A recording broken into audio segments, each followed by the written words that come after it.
Greetings, good teachers. I'd like to welcome you to Module 4 and highlight some of the things that are being here and give you a hint for your test too. Well, we start with the Bible, of course, our handbook of research on literacy and diversity.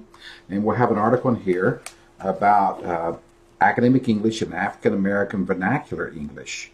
And I think you'll find the researchers say that Black English is equal to Standard English. It's just a different form of English. But we'll also look at ways that we can equip kids so they can speak their own home-rooted language, but also Standard English, because in some situations you need it, and so we'll teach them how to code shift between the two. I also have a new edition this week. There was some content here in my book, Total Literacy, Reading, Writing, and Learning, that fit this course. But of course, I don't want you to get the book, so I just copied a couple of chapters that you'll be able to read, and I placed it in Module 4. There's a chapter on grammar that fits in exactly with what we're studying this week, and also 3 theories of language acquisition, and that will be on your test too.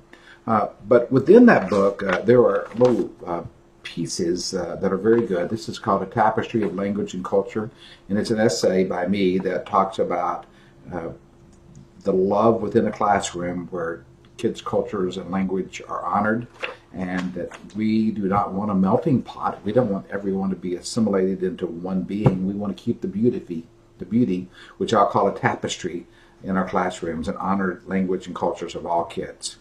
And there's a second piece in this series by an elementary principal named Ralph Sanders, and Ralph gives us hints to how we can make all of our immigrants and kids of different cultures feel welcome in our classroom. There will be a quiz, of course, and also in this unit, within this piece I shared here, there is a story about a young Korean boy named Hyundai. And it's a personal story because my co-author, Bill Martin, who wrote Chicka Chicka 1, 2, 3 and Panda Bear with Me, lived in a great location in Manhattan on West 55th and Broadway. Out on his balcony, you look down, you saw the Winter Garden Theater, and Cats was playing there for years. The last show I saw there was a delightful comedy, Beetlejuice. And this fall, I think, The Music Man, starring Professor Harold Hill with the Wolverine himself. So I'm looking forward to that. But anyway, I'm getting off of the point. Let me go back to this story, because right across the street from Bill Martin, there was a Korean grocer.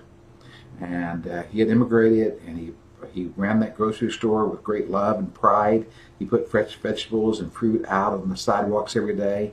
And I got to know his 9-year-old son, Hyundai. And Hyundai was just learning English, and he confessed to me that that English was very hard for him. The kids in school made fun of him because of his English, and he seemed to want to talk to me.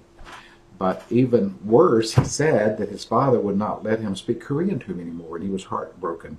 His father said, "You in America, you learn English now. You speak English." Well, it was very hard on the boy, and so Bill Martin and I put it together in a story called Yo Grocer, and we quote that in that feature, and we also, I think there's a question on the test about that. But at any rate, it's going to be a very interesting week as you look at languages, and my perspective is that all of us have a dialect. I have a Texas dialect.